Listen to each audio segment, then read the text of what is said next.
बिस्मिल्लाहिर्रहमानिर्रहीम। अस्सलाम वालेकुम नाज़रीन, आप यूट्यूब चैनल देख रहे हैं। मैं इमरान ख़ान हूँ। इंपॉर्टेंट खबरें सबसे पहले तो इस्लामाबाद हाई कोर्ट से। अब इस्लामाबाद हाई कोर्ट की तारीफ़ सिंपल ये है कि ये हाई कोर्ट एक ऐसे चीफ़ जस्टिस के हवाले कर दिया गया जिनको लाहौर से उठा कर लाया गया 26वीं आइनी तरमीम के नतीजे में। जस्टिस याह्या अफरीदी इनको लाहौर से लेकर आए और 15वें नंबर से उठा के ला के यहाँ पे इस्लामाबाद हाई कोर्ट में चीफ़ जस्टिस बना दिया। इससे पहले आईने पाकिस्तान इसकी इजाज़त नहीं देता था कि किसी और हाई कोर्ट से किसी जज को ला के दूसरे हाई कोर्ट में बिठा दिया जाए। तो 26वीं आइनी तरमीम में इसका रास्ता खोला गया और फिर वहाँ से एक जज को लाकर यहाँ पे इस्लामाबाद हाई कोर्ट में चीफ़ जस्टिस बना दिया गया। अब तब से लेकर अब तक इस्लामाबाद हाई कोर्ट ने दो चार चीज़ें बड़ी इंपॉर्टेंट की हैं। नंबर एक, इंसानी हकूक़ के मामलात को तो दफना कर रख दिया है। पाकिस्तान तहरीक इंसाफ और पाकिस्तान तहरीक इंसाफ से जुड़े लोगों को दीवार के साथ लगा दिया है। इंसाफ नापैद हो गया है। हुकूमत की चाकरी चल रही है अदालत में। और जो नए आने वाले जजेस हैं, यानी जितने जजेस वहाँ मौजूद थे वो सारे इंसाफ पसंद जज थे। अब जितने नए आने वाले जजेस हैं वो उनको अहम तरीन जगहों पे, अहम तरीन पोजीशंस के ऊपर उनको रखा गया। तमाम अहम केसेस उनके सामने लगाए जाते हैं। मिसाल के तौर पे जस्टिस जहांगीरी, इन्हें अब काम से रोक दिया गया है। ये अदालत के अंदर जब समाअत हो रही थी तो बड़ी तादाद में वकला वहाँ पे मौजूद थे, तो अदालत में ऐसी कोई बात करने की कोई शायद ज़रूरत ही नहीं हुई जज साहबान की। ये दो रुकनी एक बेंच बना हुआ था और इसको भी हेड कर रहे थे chief justice Islamabad high court justice Dogar. अब जस्टिस जहांगीरी वो जज हैं जिन्होंने सबसे पहले आवाज़ उठाई थी जिन जजों में कि एजेंसियाँ मुदाखलत करती हैं हमारे काम में, हमें दबाव में लेती हैं और हम पर असरअंदाज होती हैं हमारे फ़ैसलों पर, लिहाजा जो एजेंसियां हरकतें कर रही हैं उनको रोका जाए। ये उन जजेस में से एक हैं। अब जब इन्होंने एजेंसियों के खिलाफ आवाज़ उठाई थी तब से इनको दीवार के साथ लगाने का सिलसिला शुरू हो गया था। जस्टिस जहांगीरी पे एक तो इल्ज़ाम ये है या प्रॉब्लम ये है इनसे कि इन्होंने जो इंटेलिजेंस एजेंसियाँ हैं अदालती मामलात में उनकी मुदाखलत को नापसंद किया था और उसके खिलाफ आवाज़ उठाई थी। दूसरा, ये वही जज साहब हैं जो ट्रिब्यूनल थे, यानी इस्लामाबाद के जो तीनों हलके हैं वो इनके पास गए और इन्होंने रिकॉर्ड मंगवा लिया कि असली फॉर्म 45 लेकर आओ ताकि दूध का दूध और पानी का पानी हो जाए। तो उसको यानी इस दौरान में बहुत सारी, अब एस्टेब्लिशमेंट का प्रॉब्लम ये है ना, उन्होंने पूरा इलेक्शन ही चोरी किया हुआ है। पाकिस्तान का पूरा इलेक्शन एस्टेब्लिशमेंट ने चोरी करके हारने वाले उम्मीदवारों को दे दिया और PMLN की हुकूमत बना दी। अब ये जो है इस पे आर्टिकल 6 लगता है, ये संगीन गद्दारी का मुकदमा है। अब एस्टेब्लिशमेंट इससे बचना भी चाहती है। तो जस्टिस जहांगीरी जो है वो इसमें इंसाफ देने लगे थे और इस्लामाबाद की तीनों सीटों पे धांधली साबित होने लगी थी। और मैं आपको उन दिनों में ये कह रहा था कि अगर ये बंद टूट गया तो बहुत बड़ा सैलाब आएगा, फिर बाकी जगहों पर भी इंसाफ हो सकता है। लेकिन ये रास्ता बंद करने के लिए जस्टिस जहांगीरी के ऊपर एक इल्ज़ाम लगा दिया जी कि इनकी जो डिग्री है वो जाली है। मिसाल के तौर पे जब ये वकील बने तो इनकी डिग्री तब जाली नहीं थी। जब ये डिप्टी प्रोसिक्यूटर बने तब भी डिग्री ठीक थी। जब ये डिप्टी अटॉर्नी जनरल बने तब भी डिग्री ठीक थी। जब एडवोकेट जनरल बने तब भी डिग्री ठीक थी। इस्लामाबाद हाई कोर्ट का जज बन गए तब भी डिग्री ठीक थी। बस जैसे ही इन्होंने 3 हलके खोले इस्लामाबाद के और जैसे ही इन्होंने आवाज़ उठाई कि जनाब एजेंसियां मुदाखलत कर रही हैं हमारे काम में, तो साथ ही डिग्री जो है वो फारिग कर दी गई। ये नाज़रीन हालात हैं। अब ये जो मामला चल रहा था अदालत में तो जस्टिस डोगर ने या उनके साथी जज ने कुछ नहीं कहा, लेकिन जब वो चैम्बर में पहुंच गए तो वहाँ से खबर आती है जनाब कि उनको काम से रोक दिया गया है। हालांकि ये मामला सुप्रीम कोर्ट में अभी पेंडिंग है। यानी यहाँ कुछ अहम सवालात उठ जाते हैं कि 1 साल 2 महीने के बाद आज पहली समाअत थी और मेडिकल ग्राउंड पर वकील भी पेश नहीं हुआ और साथी वकील पेश हुआ, उसने कोई हकायक भी पेश नहीं किए, ना कोई सवालात हुए ना जवाबात हुए। तो ये इतना बड़ा फैसला कैसे आ गया, ये सवाल सब उठा रहे हैं। इस्लामाबाद हाई कोर्ट के सर्विस जज से बगैर दलाइल, बगैर नोटिस उनकी जुडिशल पावर कैसे वापस ले ली गई, ये भी सवाल है। मरीम नवाज खान साहबा ने भी बड़े अच्छे सवालात उठाए। कोई कानूनी माहिर इसकी मंतक समझा सकता है कि जब जस्टिस डोगर ने खुद कहा कि अभी तो एतराज़ात पर केस सुन रहे हैं, जज साहब को नोटिस भी नहीं किया, तो ये एक तरफा फैसले कैसे हो गया। अदालत को यह भी तय करना था कि सुप्रीम जुडिशल काउंसिल में शिकायत के हतमी फैसले तक आईनी दरखास्त दायर भी हो सकती है या नहीं, फिर फैसला हो गया। यानी एक मामला सुप्रीम जुडिशल काउंसिल में है, जब तक वहां पे कोई मामला हल होता है या नहीं होता तब तक क्या ये मामला इस्लामाबाद हाई कोर्ट में सुना भी जा सकता है या नहीं। लेकिन क्योंकि एस्टेब्लिशमेंट की ख्वाहिश है और एस्टेब्लिशमेंट को ऐसे जजेस पसंद नहीं है जो इस वक्त कानून की, आइन की और इंसाफ की बात करें, लिहाजा एक और जज को रस्ते से हटाने का बंदोबस्त एस्टेब्लिशमेंट ने किया है। और ये सब पसंद और नापसंद की बुनियाद पे हो रहा है। सिर्फ जिद है एस्टेब्लिशमेंट की कि हमने इस मुल्क के हर इदारे को, हर शख्सियत को, हर सियासी जमात को, हर सहाफ़ी को, सबको हमने फतह करना है। कश्मीर फतह हो नहीं रहा और ये सारा पाकिस्तान के अंदर ही फतह के झंडे गाड़ते चले जा रहे हैं। बहरहाल ये एक बहुत बड़ी ज़्यादती है जो जज साहब के साथ कर दी गई है। मैं तो एक बात कहूँगा कि ये बारी बारी सबकी बारी, ये जितने जजेस इंसाफ और कानून के साथ खड़े होना चाहते हैं उन्हें इकट्ठा होना पड़ेगा। अगर वो इकट्ठे नहीं होंगे तो याद रखिएगा कि बारी बारी सबकी बारी, ये सारे जजेस ज़ेरे ताब आएंगे क्योंकि एस्टेब्लिशमेंट की ब्रेकें कहीं नहीं लगनी। ईमान मज़ारी साहबा का लाइसेंस मनसूख करवाने के लिए इस्लामाबाद बार काउंसिल में एक शिकायत दायर कर दी गई कि जनाब ये मुल्क की दुश्मन है, इसके ऊपर इंक्वायरी की जाए। वैसे अजीब मुल्क की दुश्मन है जो हमेशा पिसे हुए तबकात, गरीबों की, कमज़ोरों की, जिन्हें दबाया गया उनके हक़ में बात करती है। अजीब दुश्मन है जो आइन की बात करती है, कानून की बात करती है, इंसाफ की बात करती है। तो ये तो कोई मुल्क दुश्मनी नहीं है, बल्कि इससे ज़्यादा तो मुल्क की खिदमत कोई नहीं हो सकती। दूसरी जानिब ईमान मज़ारी साहबा ने यह किया कि जो सुप्रीम जुडिशल काउंसिल को उन्होंने एक बाकायदा मुरासला भिजवाया था, एक तफसीलात सारी भेजी थी कि उन्हें नौकरी की जगह पे या उनके काम की जगह पे उन्हें हरासमेंट का सामना करना पड़ा और उनको हरास किया जस्टिस डोगर ने। तो उसके बाद उन्होंने दो जगह पे दरख्वास्त दी थी ना, एक तो इस्लामाबाद हाई कोर्ट में दी थी जो कमेटी है हरासमेंट की, तो वो कमेटी तब्दील कर दी जस्टिस डोगर ने। अब यही मामला इन्होंने दोबारा लिखा उस लेटर के अंदर कि जनाब मैं हरासमेंट मेरी हुई है, मैंने दरख्वास्त दी है, जहाँ दरख्वास्त दी है वो कमेटी तब्दील कर दी और कमेटी भी उसने तब्दील की जिसके खिलाफ मैंने दरख्वास्त दी है। तो ये एक कन्फ्लिक्ट ऑफ इंटरेस्ट का एक मामला है। तो ईमान मज़ारी साहबा तो पीछे नहीं हट रही और मजीद आगे बढ़ रही हैं। चेयरमैन पीटीए को ओहदे से हटाने का फैसला दे दिया जस्टिस बाबर सत्तार साहब ने। ये तफसीली फैसला 99 इसके पेजी ने, लेकिन देखें इसके ऊपर क्या बात करनी है। कल जस्टिस डोगर बैठेंगे दोबारा और एक डीबी बिठाएंगे और इस फैसले को उड़ा देंगे। ज़्यादा 1 2 3 दिन 4 दिन ये फैसला नहीं टिकेगा, इसलिए कि इंसाफ और कानून के मुताबिक होने वाला हर वो फैसला जो पाकिस्तान की मिलिट्री एस्टेब्लिशमेंट को या किसी रिटायर्ड जर्नैल को भी सूट ना करता हो, ये रिटायर्ड जर्नैल है ना चेयरमैन पीटीए, तो इसको भी अगर सूट नहीं करता तो जस्टिस डोगर है ना, जस्टिस डोगर जनाब बैठेंगे और बैठ के इसको उड़ा देंगे अपने एक साथी जज के साथ अपील में। तो ये होना है और मैं आपको पहले से बता रहा हूँ। नाज़रीन, पाकिस्तान की क्रिकेट जो है वो बहुत अजीब तरीके से तबाह बर्बाद हो गई है। मैंने मोहसिन नकवी की वजह से इसका बाइकआउट किया था, लेकिन अब इन्होंने एक बड़ी घटिया हरकत की है जिसकी वजह से मैं ये आपके सामने मामला रख रहा हूँ। पाकिस्तान क्रिकेट बोर्ड ऐसा लगता है कि राय फरार इख्तियार कर रहा है। मोहसिन नकवी ने कहा जी हम ये टूर्नामेंट नहीं खेलेंगे, हम मैचेज ही नहीं खेलेंगे जब तक मैच रेफरी यहाँ पे रहेगा, इसको हटाओ। और वो इसलिए हटाओ कि इंडियन प्लेयर्स ने मैच जीतने के बाद पाकिस्तानी प्लेयर से हाथ नहीं मिलाया। भाई जो इंडिया ने किया वो उनका ज़र्फ है, जो इंडिया ने किया वो उनकी औकात है, ये उनका बुग़्ज़ और उनकी नफ़रत है। और जब वो ये करेंगे तो दुनिया में उनको पजीराई तो नहीं मिलेगी ना।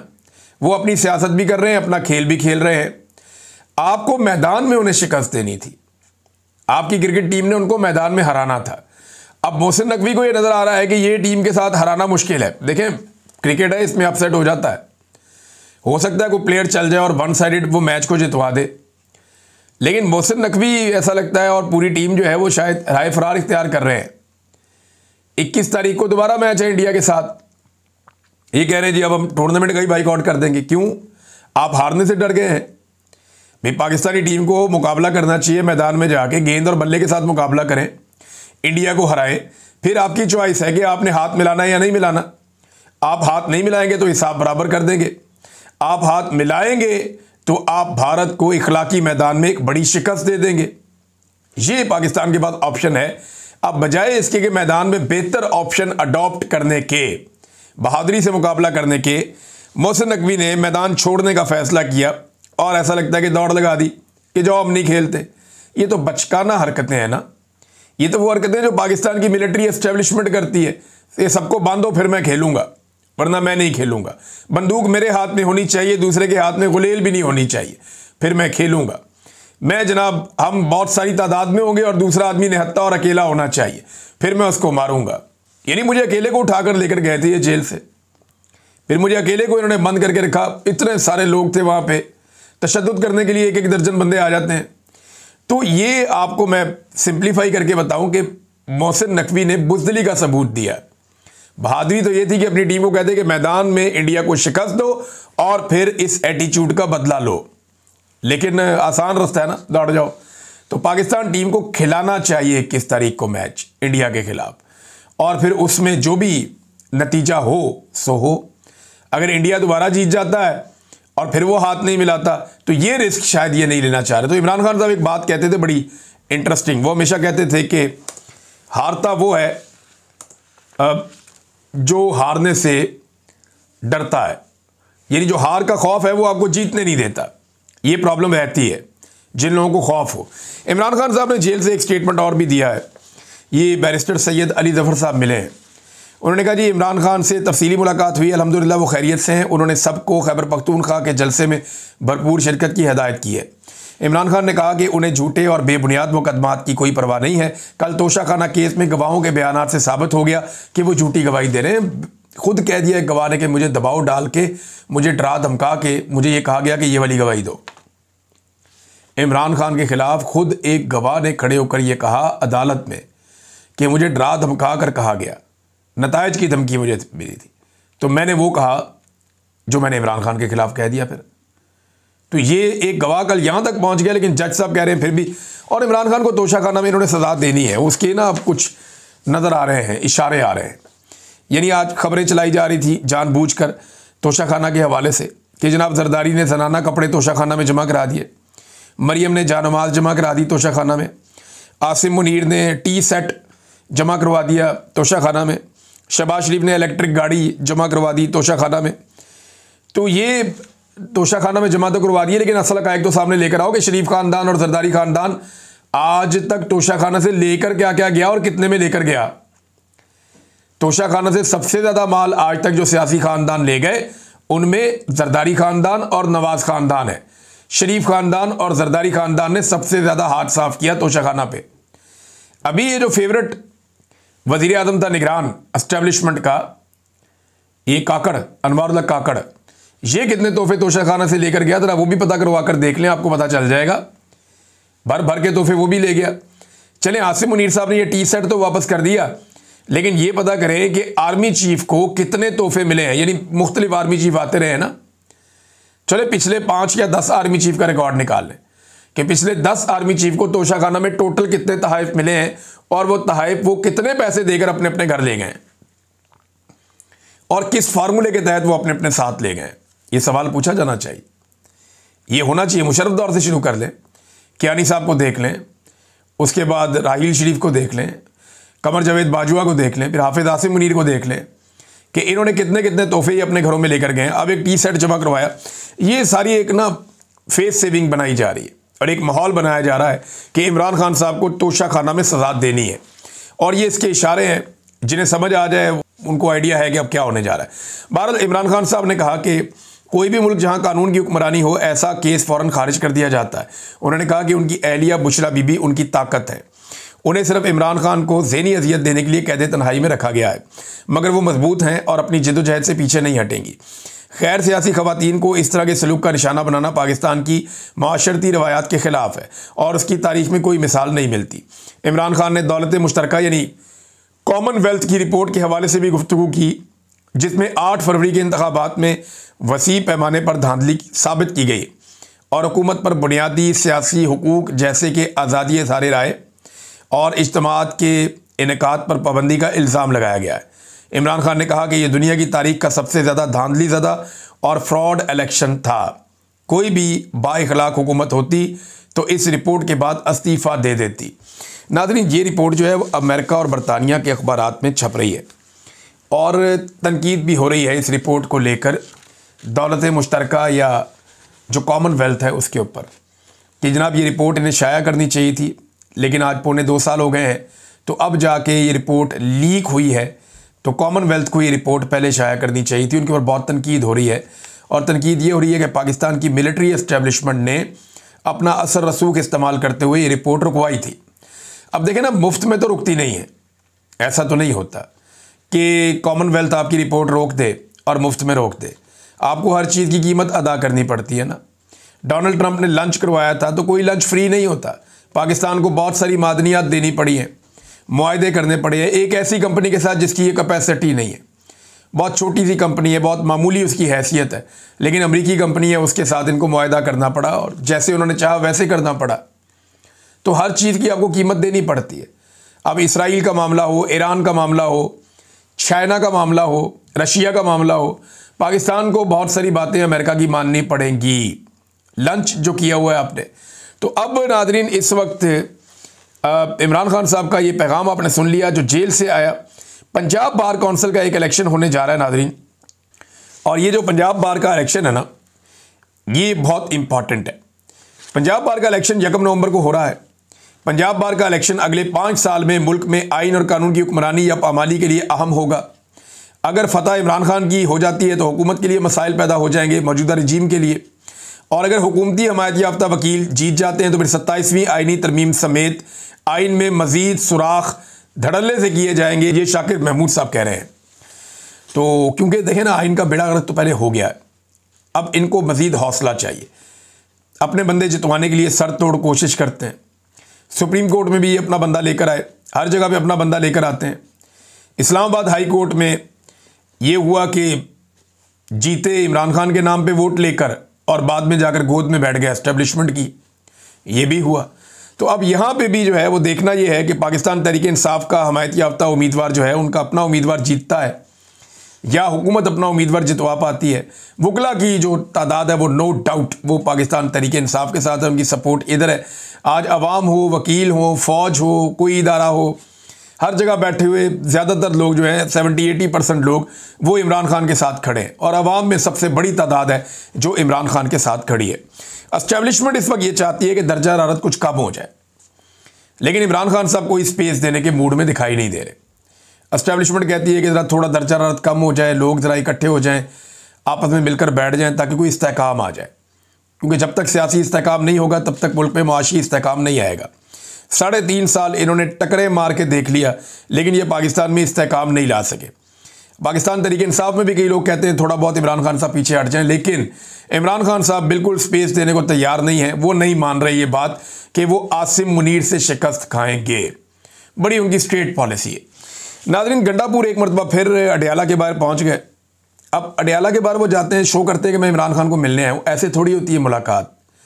गंडापुर एक सूबे का वज़ीर आला है, वो अच्छी तरह जानते हैं कि मुलाकात करने के लिए उन्हें कौन सी चीज़ कहाँ से बंद करनी पड़ेगी। उन्हें पता है कि किस जगह पे वो रुकावट डालेंगे या किस जगह पे वो अपना पाँव ज़ोर से ज़मीन पे रखेंगे तो फिर उनकी मुलाकात इमरान खान साहब से जेल में करवा दी जाएगी। ये गंडापुर साहब बहुत अच्छी तरह जानते हैं। वो सिर्फ ऐसा लगता है कि पब्लिक में एक गिमिक के तौर पे वो जाते हैं वहाँ पे जेल में, और जेल के बाहर वो कल भी गए थे, आज भी गए हैं। वो सिर्फ इस तरह के भी मैं वहाँ गया हूँ, मुझे मिलने नहीं दे रहे, सिर्फ शो ऑफ करने के लिए। लेकिन मिलने का ये तरीका नहीं है। वो एक वज़ीर आला है, वो बहुत अच्छी तरह जानता है कि मिलने का तरीका क्या है। इसमें कुछ तरीके जो है वो माजी में जुनैद अकबर साहब भी बता चुके हैं कि कौन सी जगह कहाँ से अगर बंद की जाए तो कितनी दर्द होती है और मामला कहाँ तक पहुँचता है। तो वो वफाक के साथ ऐसा कुछ कर सकते हैं कि फ़ौरी तौर पे वफाक मजबूर हो जाए गंडापुर की इमरान खान साहब से मुलाकात करवाने के लिए। मगर सवाल ये है कि क्या गंडापुर की नीयत भी है इमरान खान को मिलने की जेल में जाकर? बड़ा सवाल तो ये है। आज बड़े अरसे से जो पब्लिक में एक शिकायत थी, जो लोग बहुत ज़्यादा रोला डाल रहे थे, जो लोग बहुत ज़्यादा गिला कर रहे थे और गंडापुर साहब की बहुत बदनामी हो रही थी, उसको टैकल करने के लिए तो वो जेल के बाहर पहुंच गए। लेकिन क्या जेल के बाहर बैठने से उनकी इमरान खान से मुलाकात हो जाएगी? जो असल रास्ता है इमरान खान साहब से मुलाकात का, वो कहीं और उनको दबाव डालना पड़ेगा और कुछ अमली इक़दाम करने पड़ेंगे। और वो वज़ीर आला है, वो ज़्यादा बेहतर जानते हैं। मैं यहाँ पे कहूँगा तो लोग कहेंगे ये आइडियाज़ दे रहा है, ये इंस्टिगेट कर रहा है। गंडापुर खुद जानते हैं और इसके बारे में पहले बात हो भी चुकी है। नाज़रीन, ईरान ने मजम्मत नहीं की थी, मुरम्मत की थी जब इसराइल ने ईरान पे अटैक किया था। अरब ममालिक इकट्ठे हुए, इन्होंने बैठे, खाया पिया, मुज़ाकरात किए, पाकिस्तानी भी गए, सारे आ गए, और फिर बाद में एक बयानिया भी आ गया, एक स्टेटमेंट भी आ गया। लेकिन वो स्टेटमेंट यही है कि अब के मार, फिर मार के देखना, फिर हम बताएंगे। या आप ये समझ लें कि कोई बस बहुत कमज़ोर सही बयानिया था। अरब जो है ना वो बहुत समझदार है, वो कारोबार करते हैं, वो पैसा वैसा बना रहे हैं, उनके मुल्क बहुत तरक्की कर चुके हैं। वो ये जानते हैं कि उनके पास पैसा है और उनके पास दौलत है, इससे वो दुनिया को कंट्रोल करते हैं अपने आसपास। तो उन्हें लड़ने का शौक़ नहीं है। वो जानते हैं कि लड़ाई होगी तो बहुत नुकसान हो जाएगा, लिहाजा वो इसराइल के साथ किसी जंग में जाना नहीं चाहते। अब पाकिस्तान जैसा मुल्क या कोई इस तरह के और मुल्क हो तो वो ये एडवेंचर को एंजॉय कर सकते हैं कि ये लड़ाई हो जाए, हमारा इसमें फ़ायदा निकल आए। लेकिन अरब ममालिक मुझे नहीं लगता कि वो लड़ाई की तरफ जाएंगे। और अभी तो कुछ लोग ऐसे आइडियाज़ दे रहे हैं बहुत अजीब कि जी अरब ममालिक जो है ना पाकिस्तान की मईशत संभाल ले और पाकिस्तान उनका दिफा संभाल ले। भी ये अजीबोगरीबी बात कर दी है। पाकिस्तान उनका दिफा संभाल ले, क्यों भाई? पाकिस्तान पहले अपना दिफा तो संभाल ले। अगर पाकिस्तान की ऐसी ज़बरदस्त दिफाई कुव्वत है तो हमें कश्मीर आज़ाद करवाना चाहिए ना। पहले अरबों की हिफाजत करने से पहले हमें कश्मीरियों की हिफाजत करनी चाहिए। और अरब वैसे भी आपको जितना मर्जी पैसा दे दें, आपकी जो एस्टेब्लिशमेंट है वो ये डकार जाएगी पैसा। इससे पहले पाकिस्तान को पैसा कम मिला है, पूरी दुनिया से हमने कर्जे लिए हुए हैं, दुनिया के बेशतर इदारों के और मुल्कों के हमने कर्जे देने। तो वो जिन्होंने हमें इमदादें दी हुई हैं, कर्जे दिए हुए हैं, वो इतना पैसा पाकिस्तान में आया तो पाकिस्तान कहाँ गया? कहीं भी नहीं पहुँचा। पाकिस्तान को खुद आगे बढ़ना पड़ेगा। कोई हमारी मईशत नहीं संभालेगा, हमें खुद अपनी मईशत संभालनी पड़ेगी, खुद अपने पैरों पे खड़ा होना पड़ेगा। वरना बाहर से जितना भी पैसा आएगा आपकी एस्टेब्लिशमेंट डकार जाएगी, आपको पता भी नहीं चलेगा। अब तक के लिए इतना ही। अपना ख्याल रखिएगा, अपने चैनल का भी। अल्लाह हाफ़िज़।